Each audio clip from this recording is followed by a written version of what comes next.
Sambil apa namanya, sambil nunggu si airnya matang, panas, kita cerita-cerita dulu. Kita cerita-cerita dulu sedikit. Akhirnya kita oh no no no no no. Oke, bagus.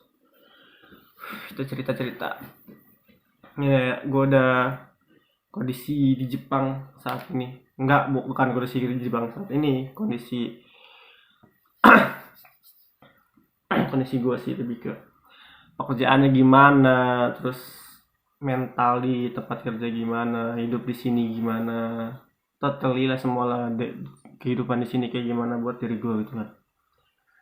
Udah matang, udah matang, udah matang, udah matang. Lanjut lagi guys, tadi apa, ayamnya udah tak masukin ke air panasnya. Biaya hidup di sini kayak gimana kan, dari mulai aktivitas kita buat berangkat kerja, di tempat kerja kayak gimana, pulang kerja ngapain, pas gak sama kita, cocok gak sama kita gitu kan, fisik, mental maupun yang lainnya kan. Kalau gue sih ngerasanya nyaman-nyaman aja sih, kayak ya kita menikmati aja, bukan dipikirin gitu kan. Apa yang ada di depan ya kita jalanin, gak usah diambil pusing gitu. Kayak kerjaan, kamu dikasihnya apa dari perusahaan gitu kan, kerjain dulu semampu kamu, jangan sampai dulu menyerah. Misalkan di minggu pertama, 2 minggu pertama, 1 bulan pertama kamu udah ngerasa capek, berat, kerjaan gue berat banget itu kan, jangan kayak gitu dulu. Kamu coba jalanin dulu, nanti juga akan menikmati sendiri gitu kan. Gue awalnya kayak gitu, terus sama senior senior juga bilangnya ini kerjaan lumayan berat itu kan, orang Jepang aja jarang ada yang mau itu kan, orang luar apalagi gitu kan. Ya udahlah kata gue teh, kalau dipikirin kayak gitu ya kalau dipikirin kayak gitu ya emang iya gitu. Kalau dipikirin kayak gitu ya emang iya gitu, nggak ada nggak ada nggak ada selesainya. Kalau dipikirin kayak gitu iya emang nggak ada selesainya kan, soalnya ya kita akan mengeluh terus kalau kayak gitu. Jadi ya udahlah kata gue teh, kayak gitu aja, dijalanin dulu aja, kita nikmatin prosesnya kayak gimana, sakitnya kita nikmatin. Itu sih yang paling penting sih. Ketika ngerasa sakit ya udah kita nikmati aja, terus setelah itunya gitu, setelah sakitnya, setelah pulang kerjanya kita harus ngapain, nah itu yang harus diperhatiin sebenarnya.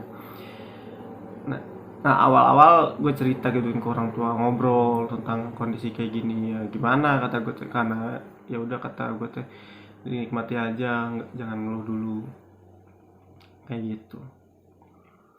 Nah, buat kalian yang sedang proses kesini ke Jepang, siapin mental, fisik. Fisik sih, mental nomor satu sebenarnya, cuma fisik lumayan dibutuhin di sini, asli. Apalagi kalau misalkan kalian yang sekiranya yang jarang dapat keberuntungan banget, itu orangnya yang harus ngandelin apa gitu. Kan ada yang orang tipikal orang yang selalu beruntung terus gitu kan. Nah, kalau gua nggak begitu terlalu gitu kan. Jadi ya ketika di sini ya dapat seadanya, ya alhamdulillah, nikmati aja. Kayak gitu. Nah, kan ini gua gajiannya kerja kerja bulan ini dibayar bulan depan gitu kan. Jadi selama 2 bulan tuh belum dapat gaji. Gajinya nanti di tanggal 25 nanti. Alhamdulillah sih, walaupun gajinya di bulan depan, kita dapat bonus dari perusahaan buat makan sama beli alat-alat buat apa, keperluan buat di musim dingin, asli. Gue pas lihat di apa namanya, lihat di ramalan cuaca ya, kemarin bakal turun salju, first now apa, salju pertama gitu kan, bener banget. Jam berapa gitu, jam 9-an, 9:10 turun salju. Untungnya pas gue lihat ramalan cuaca, gue langsung pergi ke supermarket kan buat beli kayak kaos kaki gitu, bukan kaos musim dingin sih, kaos kaki biasa buat ngelapisin jadinya. kaos kaki, celana kayak sana manset musim dingin itu yang di dalaman lah, sana musim dingin yang di dalam buat pelapis lagi. Beli sarung tangan musim dingin, itu asli penting banget, asli. Buat ini sedikit notice buat kalian, buat yang mau terbang di bulan ini, kalian beli sarung tangan musim dingin dari Indonesia. Kupluk musim dingin yang dalamnya tuh ada kayak kayak bulu-bulu gitu. Ya, gue juga beli di Indo sih sebenarnya. Itu jaket musim dingin wajib. Jaket musim dingin nggak boleh di neko-neko lagi. Ah, pengen nyari yang murahan, nggak bisa. Kalian harus benar-benar cari jaket musim dingin. Kalau nggak, kalian akan menggigil di sini. Asli. Gue beruntung banget sih beli di Shopee. Harga 150 tuh udah bagus banget, tebel, benar-benar anget anget asli. Jadi ya, buat kalian yang mau terbang di bulan ini, siapin itu, asli, itu nggak boleh nggak. Oke. Nah, lanjut lagi, tadi nyampe mana ceritanya? Ya, kondisi mental fisik ya kan di tempat kerja. Pas pulang nih, pulang kerja kan normalnya nyampe supermarket, nyampe Apato tuh, apartemen tuh jam. Di sini tuh tempat tinggal tuh sebenarnya Apato atau apartemen gitu kan, walaupun kondisinya cuma 3 lantai, berapa deret gitu kan, bukan, nggak kayak apartemen yang di Indo berlantai-lantai banyak kamar, enggak, di sini cuma berapa kamar doang. Nah, pas nyampe Apato tuh kira-kira jam jam 6 lah, jam 6 pasti, jam 6 pas, tong kurang lebih dikit lah pasti nyampe Apato kan. Nyampe, cuci kaki, sholat. Habis sholat, kalau gue sih biasanya kan lagi program buat diet sama ya biar kuat lah di tempat kerja lah, jadi agak sedikit olahraga gitu kan, sama biar kerja tuh nggak terlalu apa nggak terlalu kesusahan karena nggak punya tenaga gitu kan. Jadi dibiasain pulang kerja tuh olahraga, sebelum kerja juga olahraga. Gue habis sholat olahraga, minum protein, biarkan apa sih, mencukupi kondisi protein cuy. Di sini tuh kondisi apa namanya, vitamin dalam tubuh harus tercukupi asli, karena kan kondisi cuacanya beda banget sama di Indo kan. Udah kayak gitu, udah cuci kaki, sholat, terus olahraga. Baru habis selesai olahraga 15 sampai 20 menitan, terus masak buat makan malam, karena maksimal makan malam gue tuh jam 7. Jam 7 tuh harus sudah makan.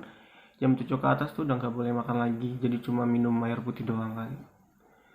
Udah kayak gitu, udah sih. Niatnya ini gue baru ada niat sih, belum belum ngejalanin gitu kan.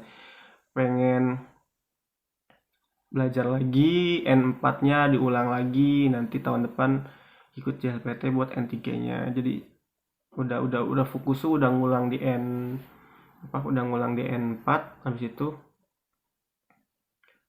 belajar N3 kayak gitu. Udah sih, habis itu ya tidur. Gue selalu berusaha tidur jam 10, usahanya tidur jam 10, tapi aktualnya tuh kadang jam 11, jam 12 itu kan. Tapi berusaha tuh jam 11 tuh udah maksimal banget tidur. Bangun jam 5, setengah 6 paling telat, karena subuhnya itu di sini 6.40, 5.40. Jadi kalau makan, bangun terlalu subuh juga kayak jauh banget nunggunya kayak gitu. Terus bangun tidur, sholat. Nah, di pagi tuh biasanya langsung langsung olahraga sih. Bangun tidur, sholat, mandi, bangun tidur, sholat, olahraga. Tergantung sih, kadang kan gue mandi 2 hari sekali guys. Gue tuh mandi 2 hari sekali asli. Misalkan hari ini mandi di Senin pagi, nah nanti mandi kemudian tuh di hari Rabu pagi, malam tuh nggak mandi, besoknya nggak mandi, karena ya emang nggak berkeringat. Di tempat kerja pun nggak berkeringat, kerja nggak keringetan. Bukan nggak keringetan, keringetan ada, cuma emang kondisi cuacanya yang kayak keringet tuh bakalan hilang sendiri gitu kan. Jadi ya udah, biasa ini, ya udah enak aja gitu, nggak keringetan, nggak bau jadinya mandi. biasanya sih kalau misalkan mandi sebelum, jadi bangun tidur tuh, kalau misalkan jadwalnya mandi, bangun tidur, mandi, salat, olahraga. Olahraga itu 20 sampai 25 menit, maksimal 30. Habis itu nyiapin bekal buat kerja, buat makan siang sama makan paginya. Buat di tempat kerja kan makan siang, pagi buat di sini buat sarapan. Kalau sarapan gue lebih ke kayak pisang satu, roti satu, pisang satu, roti satu, nggak telur malam. Pisang satu, roti satu, buahnya tuh kayak kismis gitu, buah-buah dikeringin gitu kan, sama susu. Kalau nggak susu kayak oatmeal, tapi nggak tahu, gue beli fit apa, beli dari Indo, gue lupa itu namanya apa ya, pokoknya kayak minuman gitu kan. Udah sih itu doang. Habis itu udah terus nyiapin bento ya udah. Habis nyiapin bento, nyantai dikit sih, 15 menitan lah, udah selesai semua. Berangkat tuh biasanya jam 7.30. Gue usahain berangkat paling telat 7.35, maksimal 7.35. Jadi OTW yang PPT tuh jam 8 kurang, jam 8, pokoknya 8 kurang 5 atau 8 lewat 5 atau jam 8 pas. Nah, diantara itu aja. Udah itu doang aktivitasnya sih. Kalau Sabtu Minggu kadang ada temen yang ngajakin keluar, kadang ya mereka mager, gue juga mager gitu kan. Jadi ya udah sama-sama mager. Udah sih itu doang Sabtu Minggu kadang. Nanti sih pengennya sih Sabtu Minggu tuh ada mancing gitu kan, sama nambah kegiatan yang lain sih. Gitu doang. Ya, oke. Untuk sekarang kita cukup di vlog pertama di channel baru ini, buat perkenalan tentang kehidupan diri gua. Ya, gua mana perkenalan diri gua tapi nggak ngasih tahu namanya. Nama gua Imam Abdul Aziz, gua dari Kerawang gitu kan. Gua di sini sebagai pemagang di perusahaan produksi jok mobil. Oke. Bye bye. Assalamualaikum warahmatullahi wabarakatuh. See you.